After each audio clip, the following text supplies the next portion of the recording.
कटक बड़ मेडिकल परिदर्शन कर स्वास्थ्य मंत्री मुकेश महालिंग प्रथम सर्जरी विभाग बुली देखिते रोगी मान भलमंद पचारि बुझीते परिदर्शन करने पर अधिकारी तथा डाक्तरी संघगुड़िक सहित बैठक में आलोचना करते स्वास्थ्य मंत्री समस्त गुणात्मक चिकित्सा जोगाईदेवा सरकार लक्ष्य बोली कहते रोगी को उत्तम चिकित्सा सेवा डाक्तर सुरक्षा और रोगी चिकित्सकों भितर सृष्टि होता व्यवधान बाधक को दूर करने को चेष्टा कर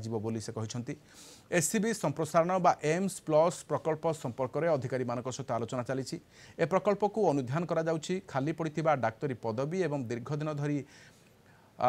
एससीबी रे थिबा डाक्तर मानकर संपर्क में अनुधान करुछु बोली कहिसंती डिप्थेरिया संपर्क में रायगड़ा जिला प्रशासन सहित जोगाजोग रही सेपरी संबलपुर जिले में जंडी स्थिति उपरे सरकार को सतर्क दृष्टि रही वाटको को पाइपलाइन बदलाइबा निर्देश दि जाइछि हेलोजिन बटिका व्यवहार पाई मध्य कुहाजाइछि बोली स्वास्थ्य मंत्री मुकेश महालिंग कहिसंती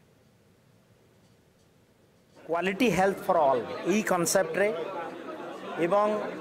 डॉक्टर्स मानन को मध्य सिक्योरिटी देवार दायित्व सरकार रो एवं रोगी मानन को स्वास्थ्य सेवा पहुँचेबार दायित्व मध्य सरकार रो तो डॉक्टर्स एवं पेशेंट भितरे जमती कहीं गोटे दरार होकरी गोटे कांथ होकि छिड़ा न हुंतु डॉक्टर्स माने पेशेंट मानन को भल व्यवहार दिंतु एवं पेशेंट माने निरोगी होकि एठी जानतु एवं good health care system provide करा जाऊ पेरिफेरी को ये प्रीमियर इंस्टीट्यूशन मुझे आसती आज किसी पेशेंट को सहित इंटराक्शन करी डॉक्टर्स एसोसिएशन जूनियर डॉक्टर उमटा आउ एसोसिएशन सहित इंटराक्शन होकर भी अनेक इश्यू अच्छी ताकू भी रिजल्व कर समय आसी लोकों को केमती उत्तम स्वास्थ्य सेवा कटक मेडिकल कॉलेज पाइबे तार मध्य आमे गोटे रोड मैप प्रिपेयर करूँ सहित डिस्कसन कर आमे गोटे ब्रीफली प्रेजेंट कलु जे एससीबी मेडिकल कॉलेज रे कौन थिला एबे कौन हेची एवं कौन होबाकू जाउची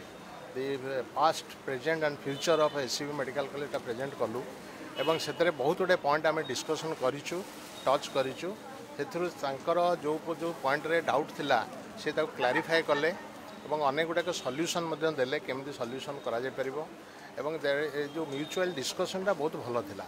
एवं खूब खुशी लागिला जे हेल्थ मिनिस्टर प्रथम थर पे आसी एत सुंदर भाव में रिएक्ट कले एवं पूरा पॉजिटिव तांकर जो पॉजिटिव एटीट्यूड सेटा आम भीतर गोटे आशार संचार कला जे भविष्य को निश्चित भल हम।